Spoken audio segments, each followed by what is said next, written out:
Ko'pchilikda savol tug'ilishi tabiiy. Biznes ombudsman kim va u tadbirkorlarni qanday himoya qila oladi?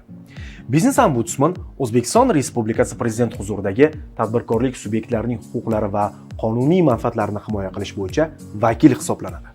Tadbirkorlarning huquqlarini himoya qilish bo'yicha vakil faoliyatining asosiy vazifalari va yo'nalishlari esa quyidagilardan iborat. Birinchi, tadbirkorlik faoliyatini rivojlantirish, tadbirkorlik subyektlarining huquqlari va qonuniy manfaatlarini himoya qilish sohasida davlat siyosatini shakllantirish hamda amalga oshirishda ishtirok etish. Ikkinchi, davlat organlari tomonidan tadbirkorlik subyektlarining huquqlari hamda qonuniy manfaatlariga rioya etilishi yuzasidan nazoratni amalga oshirish. Uchinchi, tadbirkorlik subyektlarining faoliyatini tekshirish amalga oshirilayotganda ularni huquqiy jihatdan qo'llab-quvvatlash.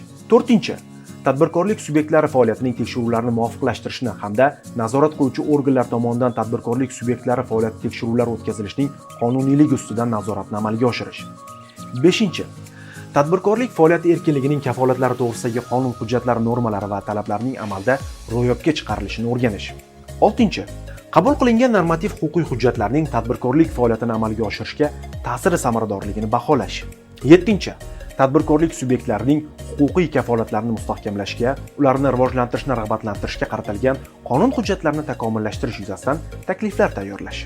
Tadbirkorlarning huquqlarini himoya qilish bo'yicha vakil mustaqil hamda davlat organlari ularning mansabdor shaxslariga tobe bo'lmaydi. O'z faoliyatida shaxsan u davlat rahbariga hisobdordir. U prezidentga tizimli ravishda davlat organlari, shu jumladan huquqni muhofaza qiluvchi va nazorat idoralari va boshqalar tomonidan tadbirkorlik subyektlarining huquqlari va qonuniy manfaatlarini himoya qilish to'g'risidagi qonun hujjatlariga rioya qilinishi holati to'g'risida axborot taqdim etadi. Biznes ombudsman va uning o'rinbosarlari davlat rahbari tomonidan lavozimga tayinlanadi va lavozimidan ozod qilinadi. Uning vakolati jumlasiga yetarlicha keng vakolatlar doirasi kiritilgan. Ular orasida davlat organlaridan ularning biznes bilan hamkorligiga daxldor statistik, tahliliy va boshqa axborot so'rab olish vositasida davlat organlari ishining monitoringini olib borish mavjud.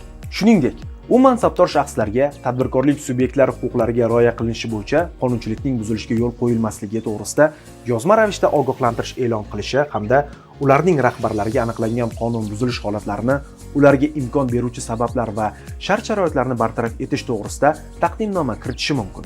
Zarur hollarda tadbirkorlik subyektlari manfaatlarini ko'zlab sudlarga davlat boji to'lamasdan arizalar va da'volar bilan murojaat qiladi.